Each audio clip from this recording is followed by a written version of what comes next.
What's up, metal fans? Welcome to episode 23 of the Playcast. For today's featured artist, we have I.O.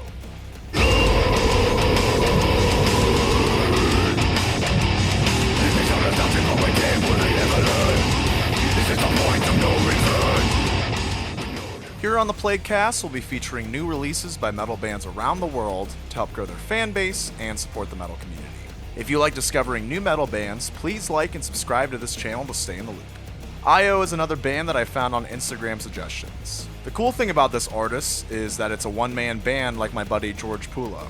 I always appreciate people who can pull this off because it's really fucking hard to write any type of music completely by yourself, especially heavy music. And Mike is definitely killing it with his music, making it as brutal as possible. I.O. comes to us from Derby, England from Mike Webster. After playing with live bands in the past, he went out on his own to create his own style of music.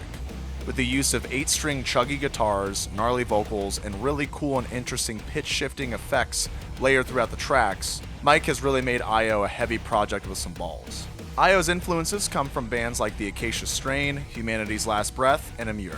I can definitely hear an even mix of those styles throughout his music, but another one that came to mind personally was some Meshuggah influence with the very rhythmic, low, and nasty guitar riffs, and even somewhat of his vocal style as well.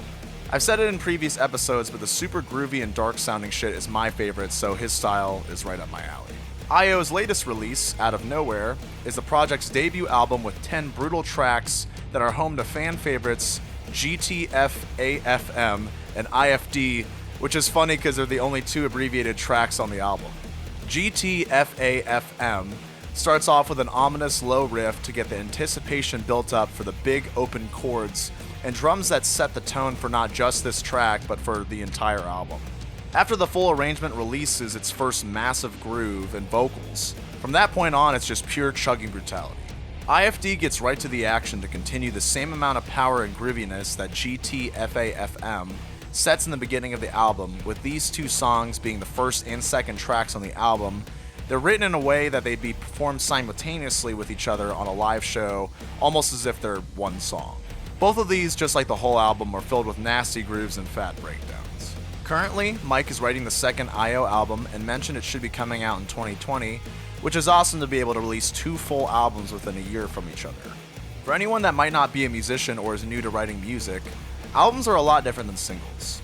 For the obvious reason, you have more songs on it, but it's different than releasing a string of singles because with singles, each track is its own mood and feel, but when you're writing an album, there's usually an overall theme throughout all the tracks, which can be very difficult to make the songs sound different but also follow similar themes. There's a fine balance that you have to reach, and I definitely can hear the cohesiveness in I.O.'s first album since the writing flows well from track to track where you can sit there and listen to it from start to finish and stay interested the whole time. As always, I provided their social links in the description below, so please be sure to give them a follow and add them to your playlist to keep up with their upcoming releases. Thanks for tuning into the Playcast. We'll see you next time.